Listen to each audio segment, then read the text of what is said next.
Chapitre 16. La septième planète fut donc la Terre. La Terre n'est pas une planète quelconque.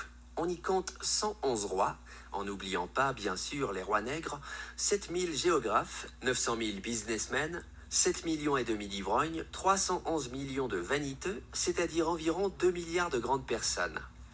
Pour vous donner une idée des dimensions de la Terre, je vous dirais qu'avant l'invention de l'électricité, on y devait entretenir, sur l'ensemble des 6 continents, une véritable armée de 462 511 allumeurs de réverbères.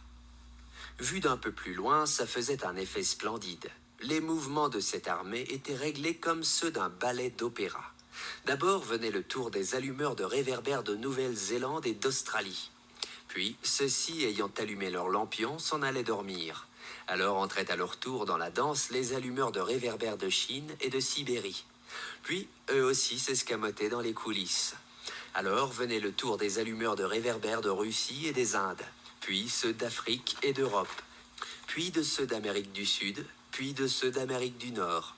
Et jamais ils ne se trompaient dans leur ordre d'entrée en scène. C'était grandiose.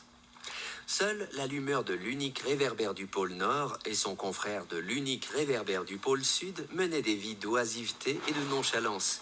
Ils travaillaient 2 fois par an.